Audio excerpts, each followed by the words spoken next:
Halo semua, selamat datang kembali di kelas matematika bersama saya Roni Hasibuan. Dan untuk hari ini kita akan lanjutkan yang namanya materi transformasi geometri. Oke, tapi untuk sebelumnya ya kalian sudah boleh persiapan karena untuk beberapa minggu depan kita akan melaksanakan ulangan harian dari transformasi geometri. Jadi untuk materi ini sebenarnya cukup singkat karena hanya ada 4 topik, yaitu translasi yang sudah kita bahas, kemudian pencerminan itu sudah kita bahas ya sedikit, hanya tinggal mungkin contoh soalnya, dan juga untuk hari ini kita akan bahas atau kupas tuntas mengenai rotasi. Tapi sebelumnya saya akan menggambarkan sedikit bagaimana bisa pencerminan terhadap sumbu X apabila bayangannya dicerminkan terhadap sumbu X akan menghasilkan titik X, min Y. Nah, kenapa bisa begitu? Kita bisa melihat dari gambar di bawah. Oke. Nah, gambar ini ya kita masih menggunakan koordinat kartesius, ada X, ada Y. Nah, kemudian kalau misalkan kita memiliki satu buah titik, yaitu kita sebut titik A. Ya, titik A ini adalah misalkan 1,2 ya, 1,2, dan katanya itu dicerminkan terhadap sumbu X. Nah, sumbu X itu ini ya. Ini adalah si sumbu X. Nah, berarti yang menjadi cerminnya adalah yang ini. Nah, maka kira-kira bayangannya akan ada di mana nanti? Yes, benar sekali. Jadi si A aksen itu akan ada di sini ya. Atau bisa saja kita buat jadi 1, min 2, atau si A aksennya adalah 1, min 2. Sehingga jelas sekali kalau dia pencerminan terhadap sumbu X ya, pencerminan terhadap sumbu X akan menghasilkan matriks transformasinya A, titik A, B ya, dicerminkan terhadap sumbu X, maka A aksennya akan ada di A, min B. Nah, ini dia yang pertama. Nah, bagaimana kalau dia pencerminan terhadap sumbu Y? Nah, pencerminan terhadap sumbu Y kita bisa lihat lagi dari gambar. Ini ada sumbu X, ini sumbu Y. Nah, yang menjadi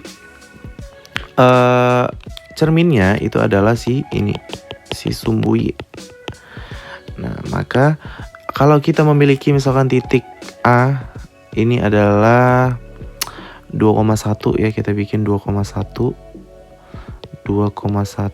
ini titik A, maka bayangannya atau matriks transformasi yaitu refleksinya terhadap sumbu Y, maka titiknya akan ada di, ya benar sekali kalau kalian menjawabnya min 2,1.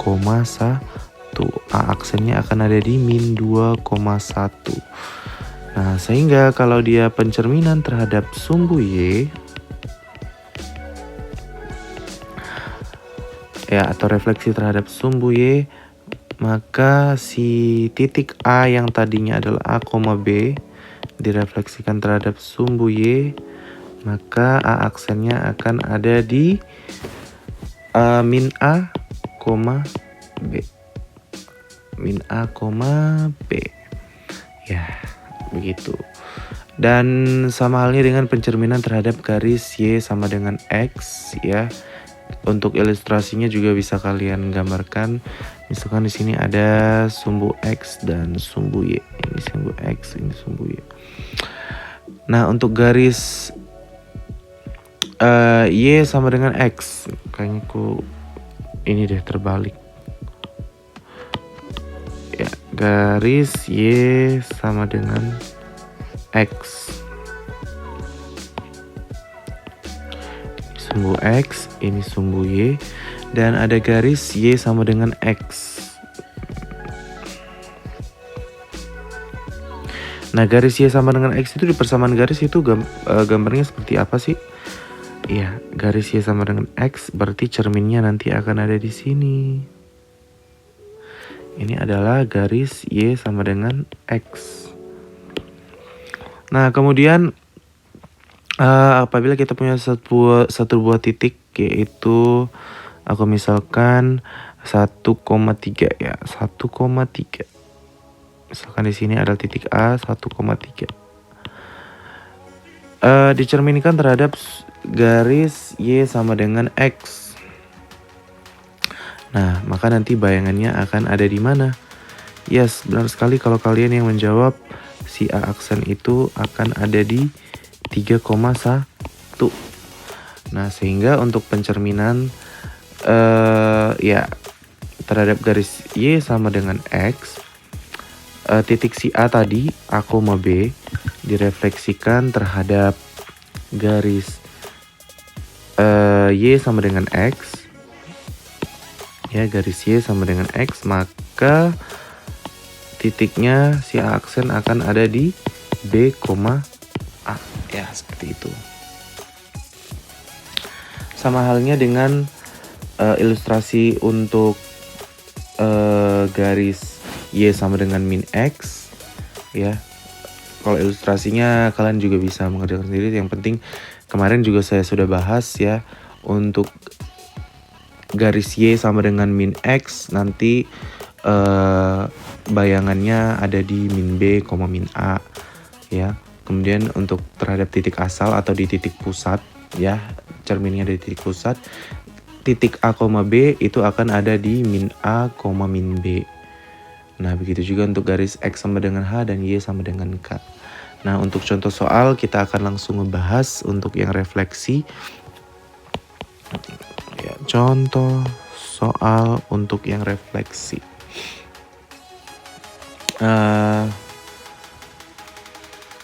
Sebentar.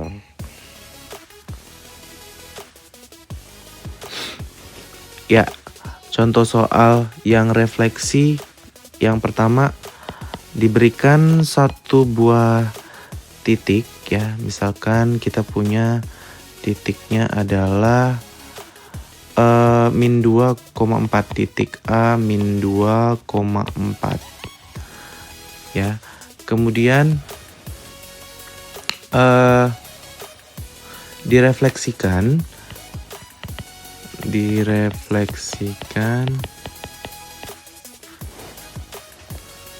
terhadap sumbu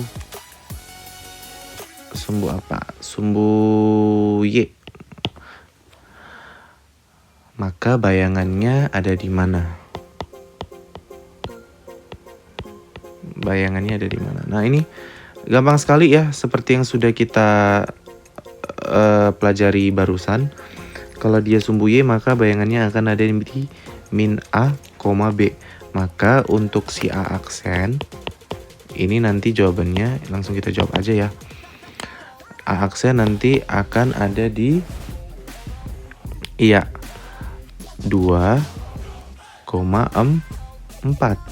ya, karena min A, B.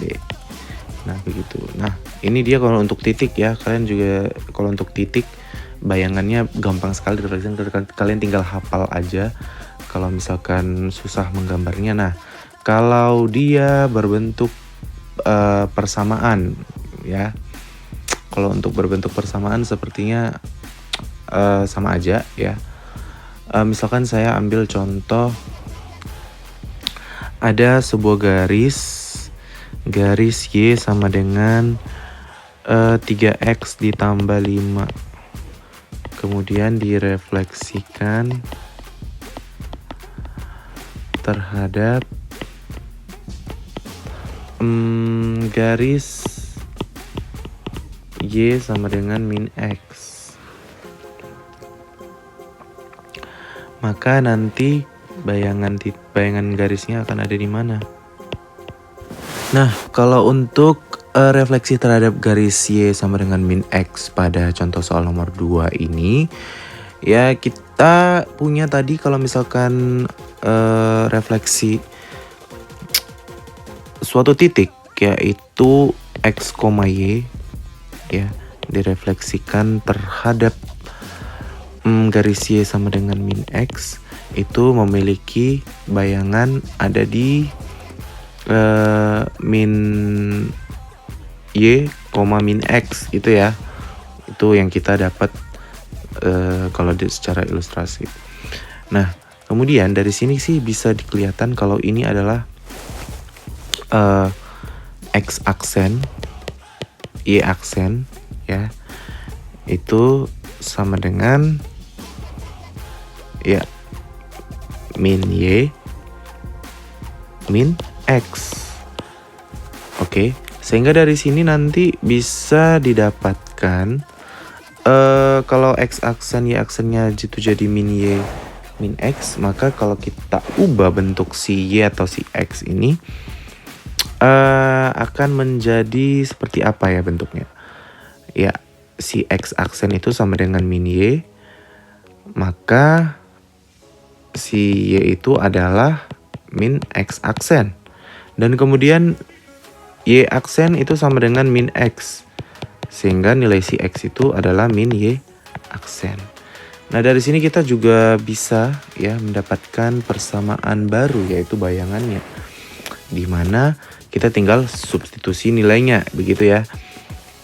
Nilai si Y sama dengan 3X plus 5 tadi itu dirotasikan terhadap Y garis Y sama dengan min X, maka kita tinggal substitusi Y-nya tadi menjadi apa? Min X aksen, kemudian si X-nya jadi min Y aksen. 3 min Y aksen tambah 5.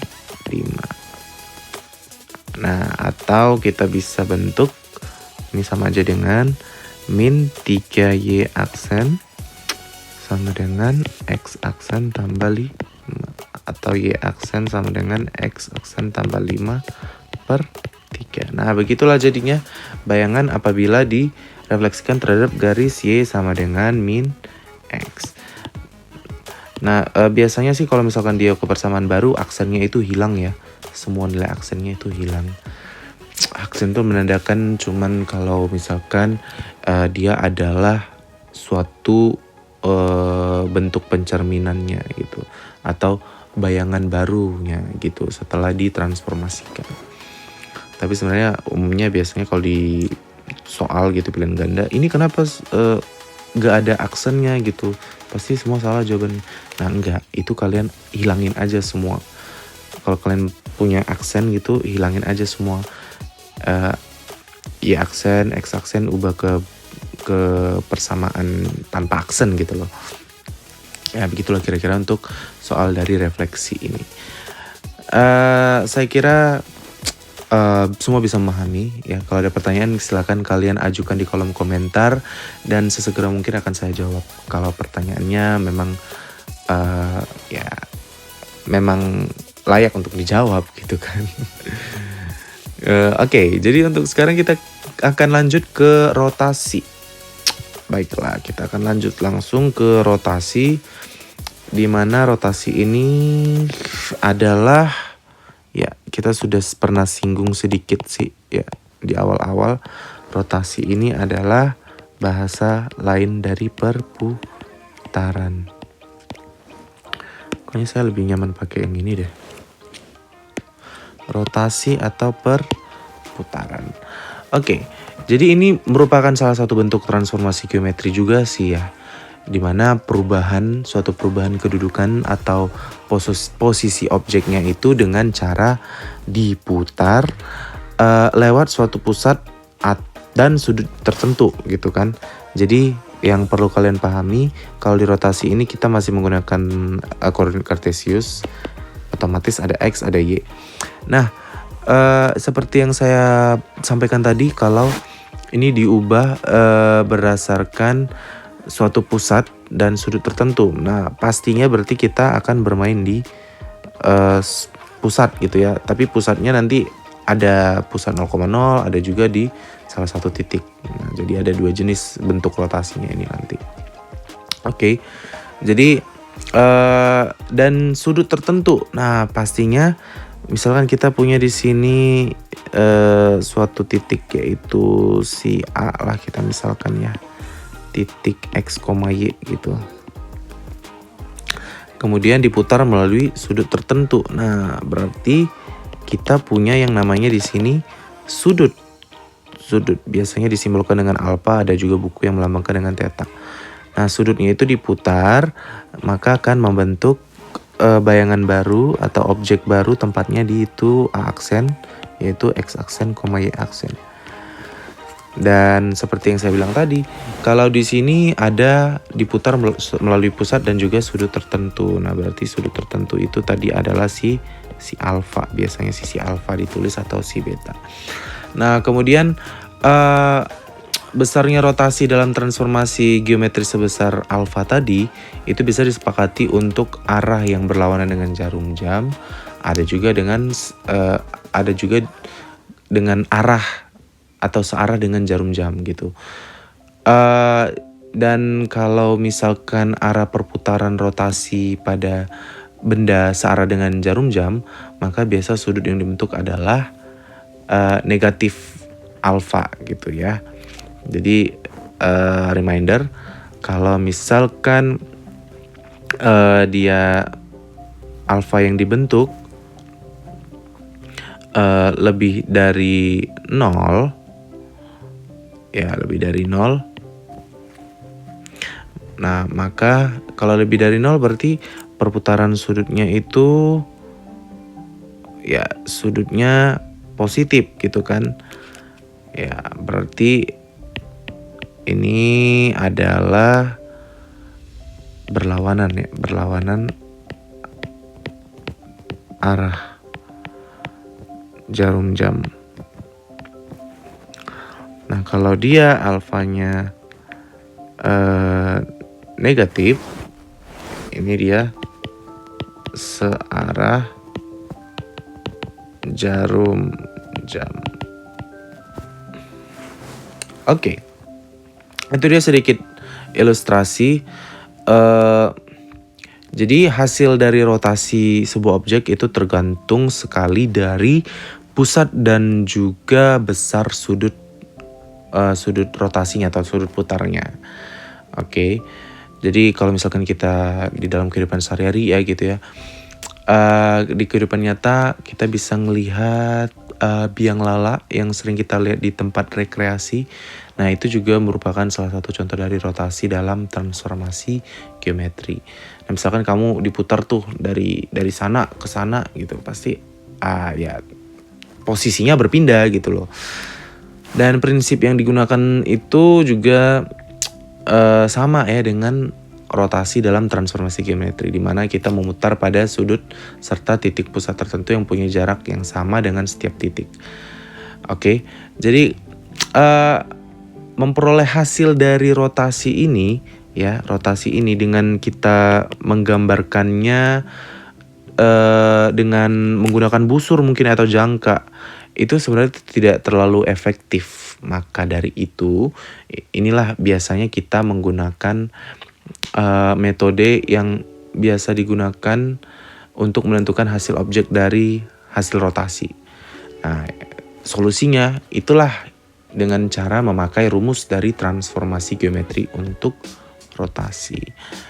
Nah, jadi seperti yang saya bilang tadi, untuk lebih lanjutnya rumus transformasi geometri tadi ada 2 ya, dimana untuk rotasi dengan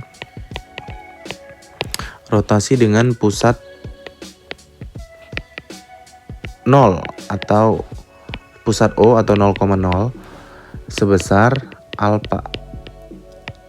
Nah, jadi untuk rotasi ini biasanya kita menggunakan, bisa bentuknya matriks ya. Ya, kita bentuk matriks saja atau si A aksen, di mana A aksen itu A aksen, B aksen.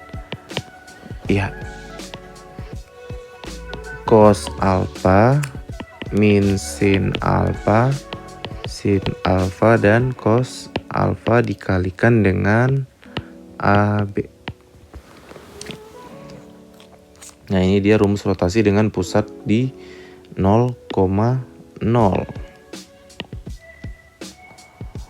Nah, kemudian untuk yang kedua, ya sebelum kita masuk ke contoh, itu yang kedua ada rotasi dengan pusat M,N.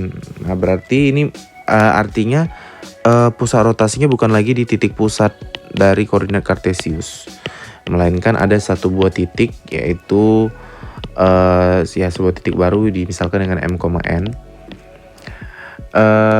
Nah, dia dirotasikan sejauh dengan alfa derajat.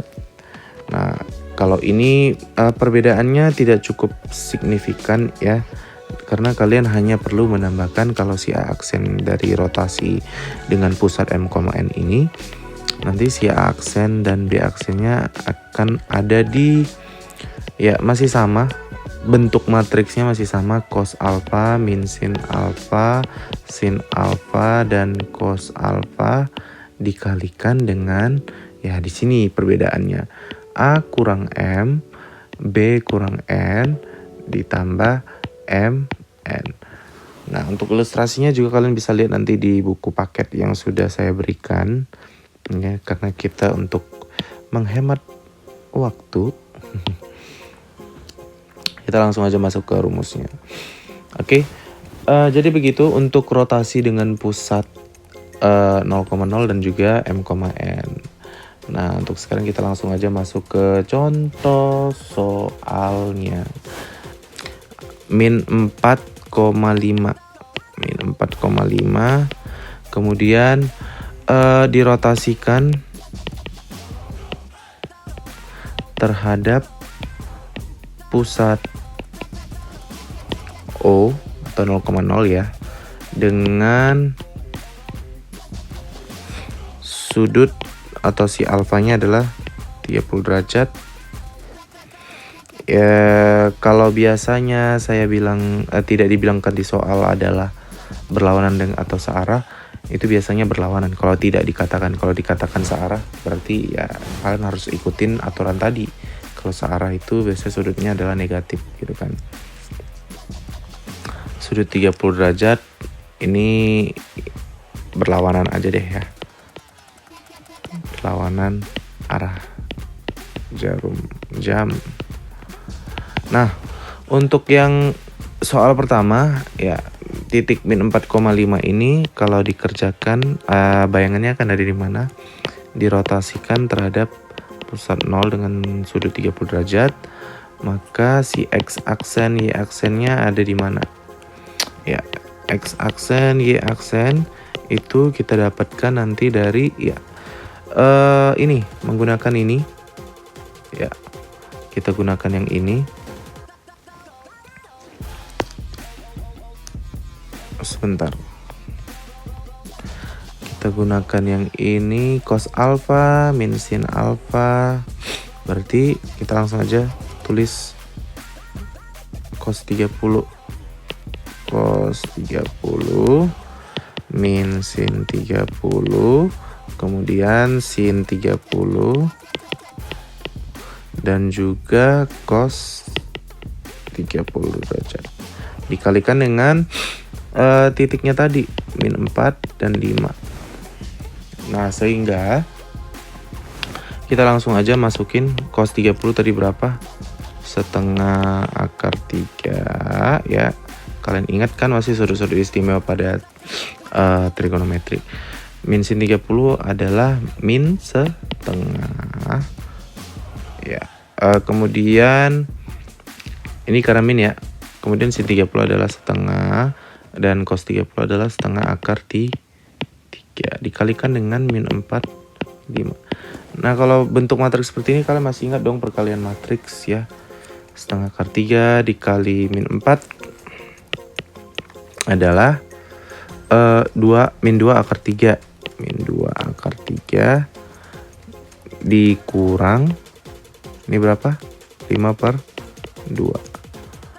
Dan ya, setengah dikali min 4, min 2 tambah dengan setengah akar 2, setengah akar 3 kali 5 berarti tambah 5/2 akar 3. Sehingga nanti bayangannya ini, ya inilah dia si X aksen dan ini dia si Y aksen. Maka ya jawabannya adalah min 2 per 3 kurang 52 dan min 2 tambah 52 per 3. Nah begitulah dia cara mengerjakannya.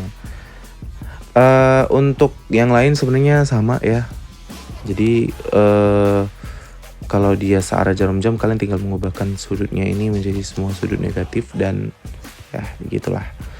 Oke, saya kira itu dulu dan kita akan mengerjakan soal. Saya minta kalian untuk mengerjakannya tepat waktu ya. Karena nanti akan saya kumpul. Saya akan kumpul pada saat akhir jam pelajaran. Ya, jadi berharap kalian semua mengerjakan karena ini merupakan salah satu penilaian gitu. Untuk soalnya saya akan berikan nanti di PDF, jadi kalian tinggal pantau aja gitu ya. Oke, terima kasih buat kalian yang sudah mau mendengarkan materi untuk hari ini, yaitu ada 2 ya tadi, refleksi sedikit kita ulas dan contoh soalnya juga sudah, kemudian rotasi saya juga sudah memberikan sedikit konsepnya dan juga rumusnya dan juga contoh soalnya, dan kalian bisa bahas contoh soal di referensi lain gitu. Dan jangan lupa untuk setelah ini kalian boleh mengerjakan latihan soal yang nanti akan dikumpulkan pada saat akhir jam pelajaran. Oke, terima kasih buat kalian yang sudah mendengarkan. Sekali lagi tetap jaga kesehatan dan tetap semangat untuk belajar, dan ya tetap ikuti protokol kesehatan gitu ya. Oke, terima kasih dan sampai jumpa di materi berikutnya. Nama saya Roni Hasibuan, saya pamit.